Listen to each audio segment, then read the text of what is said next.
मेरा एक आस का पंछी उड़ता है ऊंचे गगन पर, पहुंचेगा एक दिन कभी तो चांद की उजली जमी पर।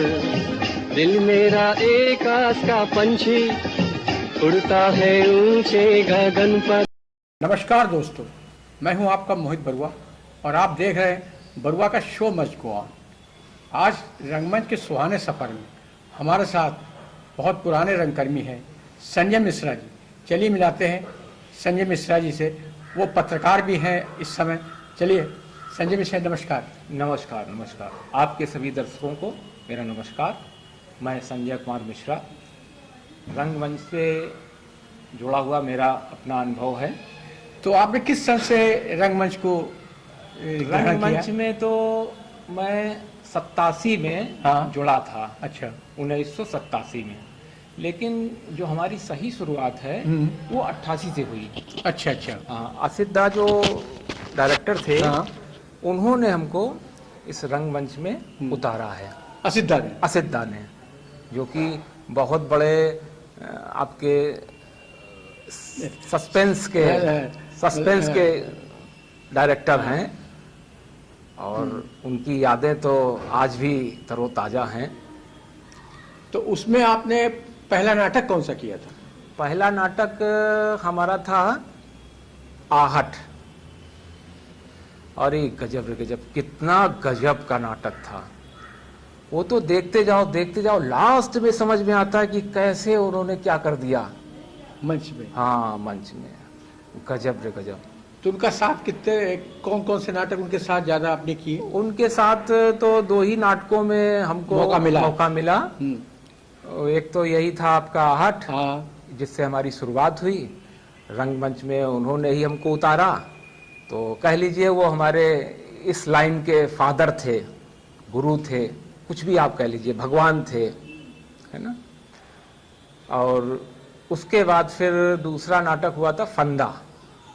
Mouse trap.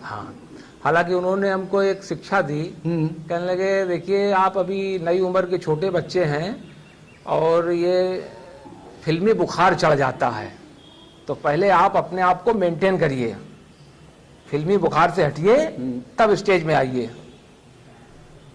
अच्छा। तो हमने कहा ये क्या चीज। वो बहुत चिढ़ते थे। अच्छा। बहुत ज्यादा चिढ़ते थे, कहते फिल्मी बुखार को किनारे कर दीजिए, तब स्टेज में लाएंगे आपको। और होता क्या है कि फिल्मी बुखार जो नई उम्र के बच्चे होते हैं उनको लग ही जाता है। 4-6 फिल्में देखी और उनको ये लगता है मैं आज हीरो बन जाऊंगा और मैं यहाँ से बंबई जाऊंगा, लोग हमारा इंतजार कर रहे होंगे, मैं उतरूंगा और डायरेक्टर हमको तुरंत साइन कर लेगा। तो एक ख्यालों की दुनिया एकदम उभर के आ जाती है और उस दुनिया में जो धरातल है वो गायब हो जाता है। फिर उसके बाद आपने किस निर्देशक के साथ काम किया? इसके बाद हमको मौका मिला सतीश आनंद जी के साथ। अच्छा, एनएसडी के थे शायद? जी हाँ, NSD, national school of drama के सतीश आनंद जी पटना के रहने वाले हैं, शायद पटना ही के रहने वाले हैं। तो उनके साथ काम करने का मौका मिला। तो क्या वर्कशॉप भी थी कि उनके साथ? हाँ, वर्कशॉप भी की है। 1 महीने का वर्कशॉप? हाँ, 1 महीने का वर्कशॉप किया। इसके बाद हम लोगों ने किया था ये चंद्रगुप्त नाटक किया था। उसके निर्देशक भी यही थे। हाँ। और चंद्रगुप्त नाटक में तो गजब का इसमें विशेष एक रिसर्च किया गया था। ये अपने सिद्धेश्वर अवस्थी जी जो थे, उन्होंने इस नाटक को नौटंकी शैली में प्रस्तुत किया। ये एक बहुत ही चैलेंजिंग चीज थी और मैं समझता हूं ये नाटक विधा में एक नई खोज थी और इसको कर पाना इतना आसान नहीं था, क्योंकि इसमें बहुत कैरेक्टर थे और इसको संगीतमय शैली में हाँ उन्होंने किया। और वो जो रिदम बजती थी उससे तो आपका अंग अंग झूम उठे, संगीत की लय। जी हाँ, जी हाँ। उस समय संगीत किसने, बीए भाई ने दिया था क्या?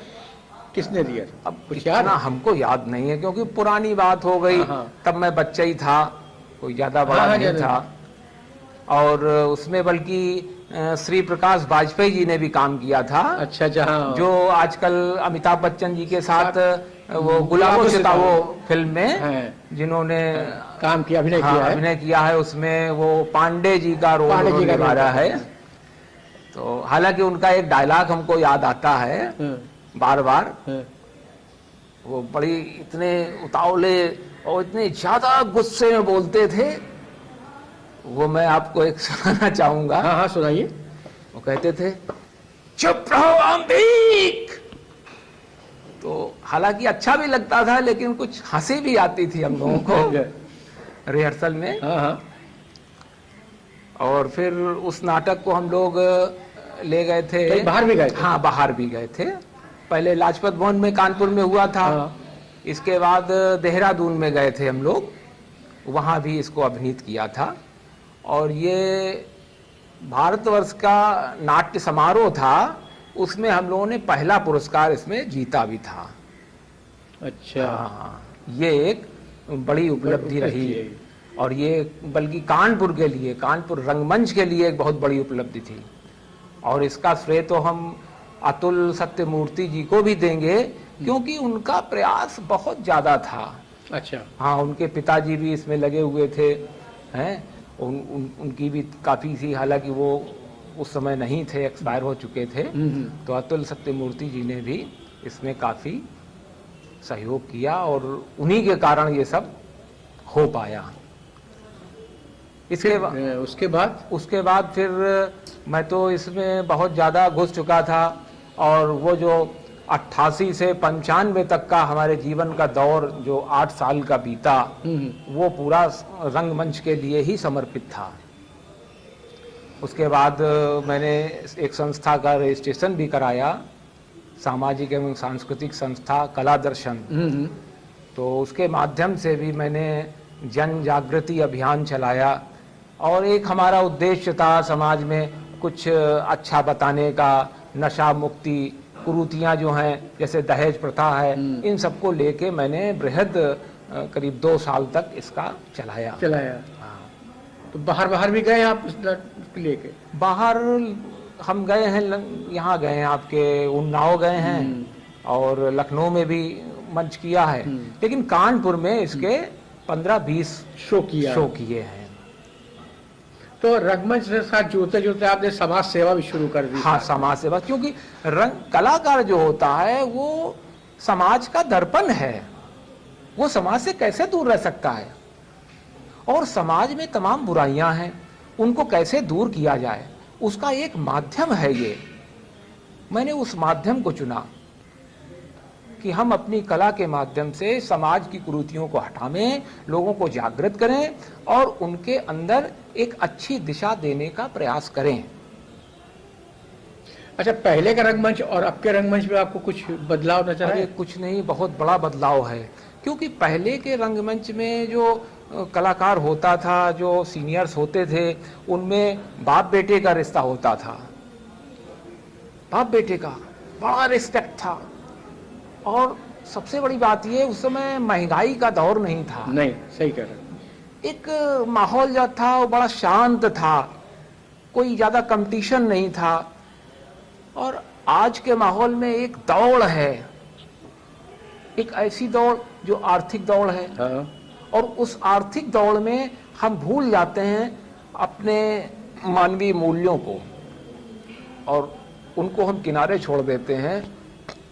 इन प्रकारेण हम चाहते हैं कि हमको ये चीज मिल जाए।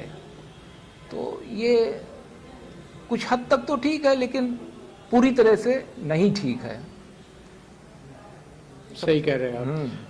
तो और जो लोग लड़के सीखने आते हैं हमारे पास, तो वो ज्यादा दिन रहते नहीं है। उसका भी क्या कारण कि आते सबको फिल्म का बिल्कुल हमने कहा ना कि फिल्म एरिया जो हो जाता है ना, फिल्मी बुखार, तो नई स्टाइल में आए, और जब यहाँ नाटक में आए और उनको महीने भर स्क्रिप्ट रटाई गई, तो उनको उबन महसूस होने लगती है।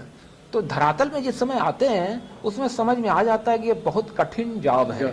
तो इसका मतलब क्या थिएटर रंगमंच क्या खत्म हो जाएगा अगर इस तरह से लोग आएंगे नहीं, सीखेंगे नहीं, सीधे फिल्म की तरफ जाएंगे? तो उससे थिएटर का क्या अभाव रहेगा? देखिए बताइए। ऐसा है, थिएटर हम ये मानते हैं जैसे साहित्य में, हाँ। साहित्य और आपके ज्ञान की कसौटी है निबंध, उसी तरीके से अभिनय की कसौटी है रंगमंच। और रंगमंच में क्या होता है, जो आप कर रहे हैं लाइव टेलीकास्ट हो रहा है, आपको बहुत ज्यादा उसमें जरूरत पड़ती है, क्योंकि सामने दर्शक बैठे हुए हैं, आप उसमें कट नहीं कर सकते हैं, एडिट नहीं कर सकते हैं, नहीं। जो किया सब सामने हो गया, और आपको कोई सपोर्ट नहीं मिलता है।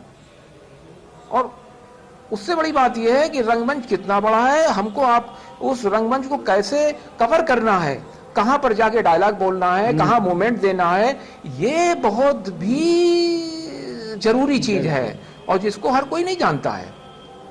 और जो आज का बच्चा है वो तो उसने पिक्चर देखी और सीरियल देखा तो एकदम से भावनाएं उभर गई और आ गया, और जब यहाँ देखता है तो संघर्ष लगता है तो कहता है अरे छोड़ो यार।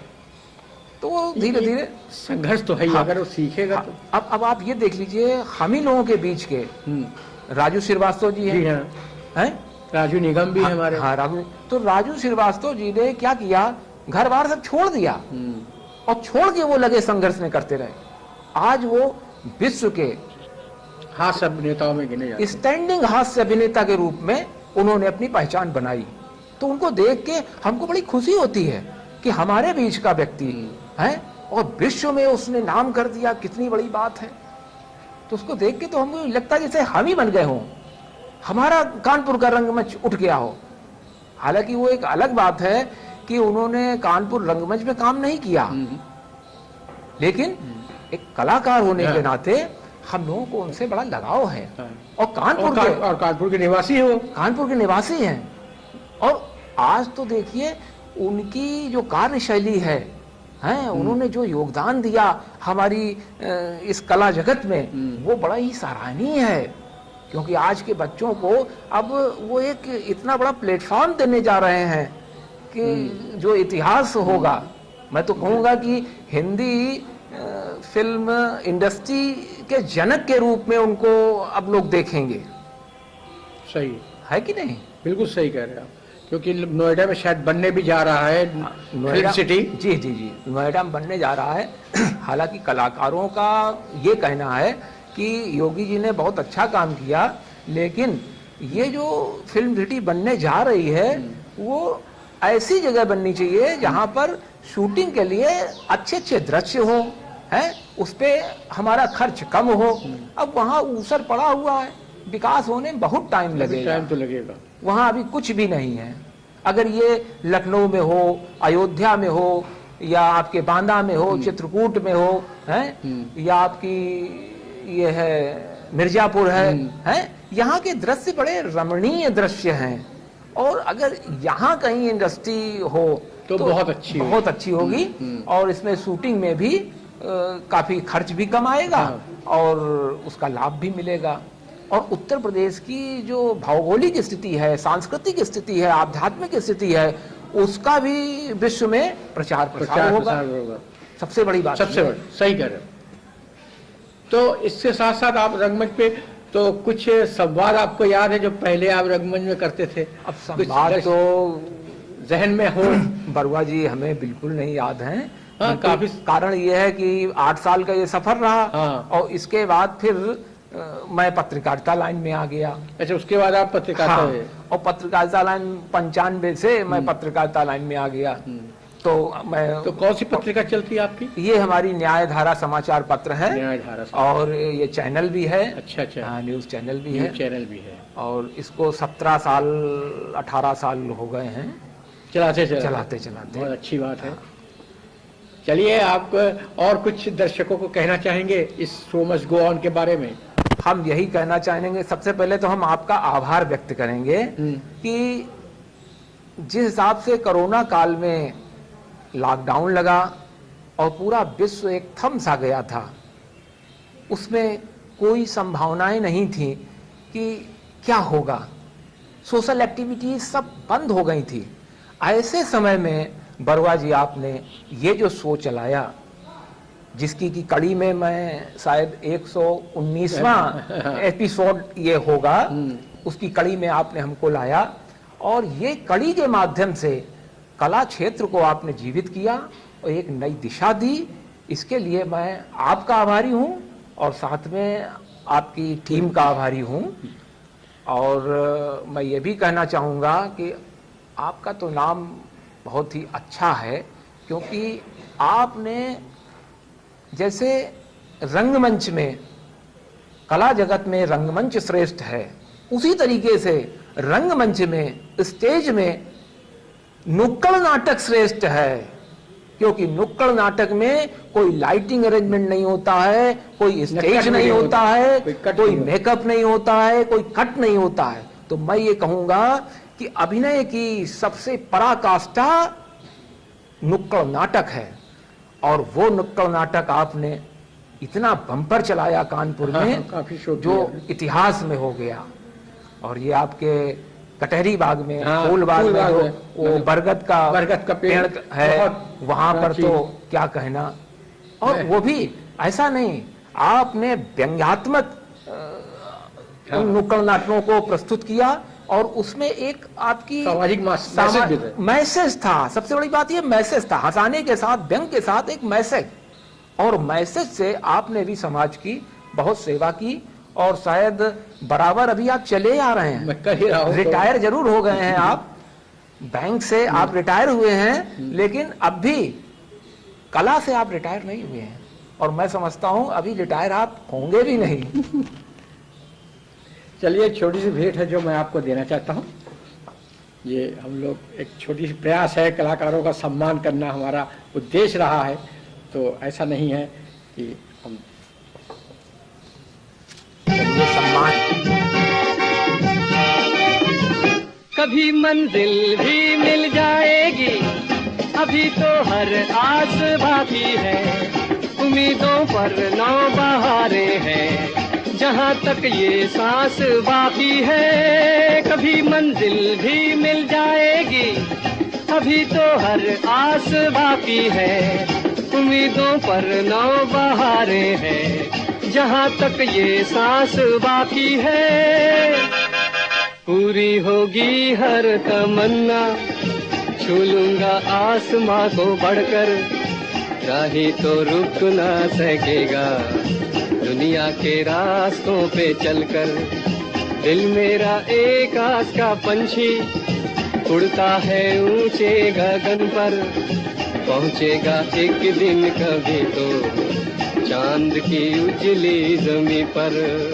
दिल मेरा एक आस का पंछी